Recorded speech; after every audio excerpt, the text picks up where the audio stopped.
Welcome everyone. Thanks for joining me today. Today on this video we're going to discuss the Alpha Muddy Mid. Stay tuned.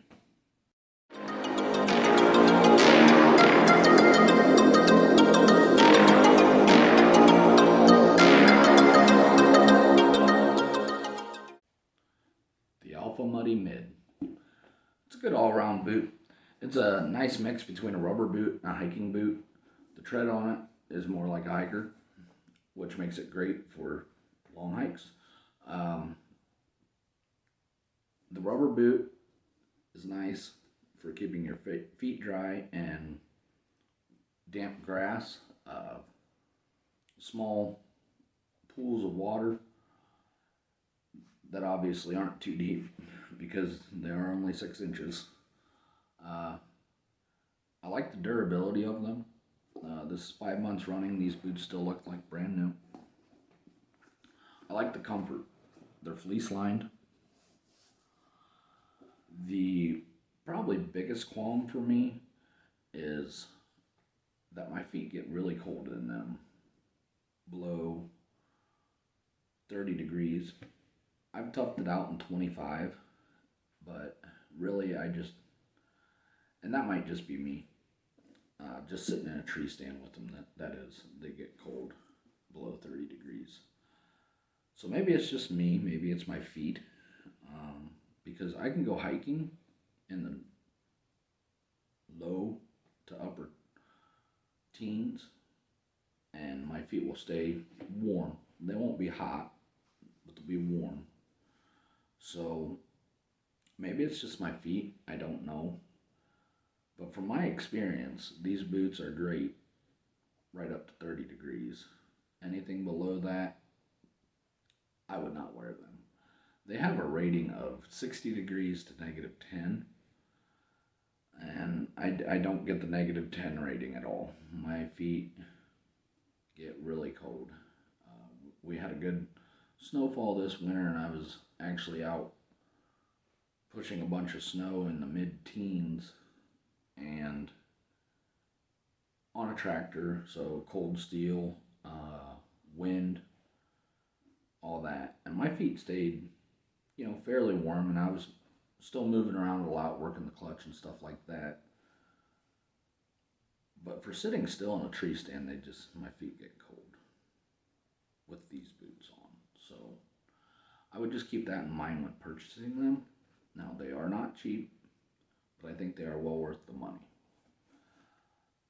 Just in the fit and comfort of these boots, they're great. I've used them for 3D shoots, mushroom hunting, archery hunting, shed hunting, fishing. I've worn them a few times for fishing as well.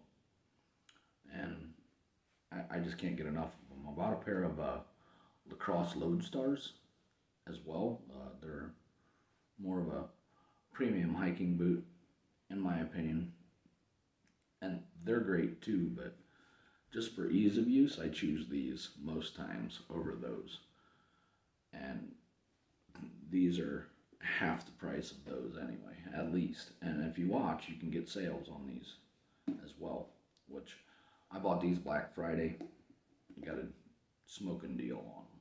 So to sum it up, I would highly recommend these boots for anybody wanting an athletic shoe/hiking boot feel out of a rubber boot with the ability to go through shallow water. Obviously up to here, 6 inches. Now this will hold out a little bit of water, but not a bunch. So if you're gonna do it, make it quick. But overall, purchase these boots. I really like them. From this point on, I would like to go into the maintenance behind these boots. So anybody not interested or know how to care for their own boots, rubber boots, thank you for watching. You can tune out now because you probably won't want to stick around for this. But I didn't know much going into this because all I've ever owned is hiking /hunting hikers. So I'd had to do some research, and a lot of guys are suggesting that you clean the boots after any use other than daily. If you're going to use them daily, there's no need to clean them as often. So, if I go out hunting, I get most of my hunting time in on weekends because I work night shift, and I have a young family. So, like me, I go out hunting on a Friday, Saturday, Sunday, and I won't clean them all weekend, but I know I won't be back out till next Friday. Sunday night, Monday morning, I'll take and I'll haul these inside. I'll clean them off in the bathtub. I don't go crazy cleaning them. I just clean them with water. No soap. I don't want any detergents breaking the rubber down. And that's just my opinion. I haven't heard that from anybody else. That's just my opinion. And then I'll actually apply a thin coat of avocado oil on them. And I'm sure there's a rubber conditioning oil out there for these, or not for these, but for rubber boots. I didn't look that far into it. The avocado oil's been rocking. They still perform great. I mean, the water just beads up and runs off of them whenever I just take it out in the light rain or whatever. So I really don't think there's any added scent to it. Like I said, it just works great for me. So the final thing that I do that is a little different than what you might expect, instead of keeping your rubber hunting boots out in the garage where the temperatures vary, I keep them in a little tote, nice little tote. It is a 16.5 by 13 by 6 5/8 tote with a real nice locking lid. And I can literally, when I go out to hunt, I don't wear my boots, other than out to the field. I can throw them in this tub, throw the tub in the back seat, nothing gets dirty, take them off, throw them in this tub, throw them in the back seat. Truck doesn't get dirty.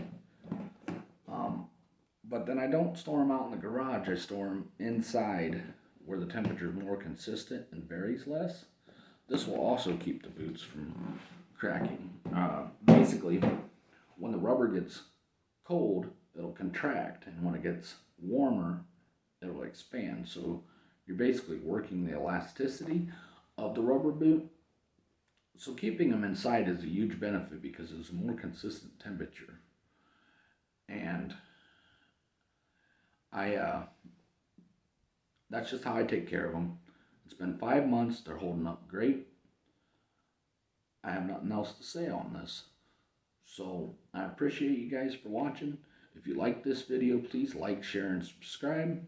And don't forget to purchase you some Lacrosse Alpha Muddy mids.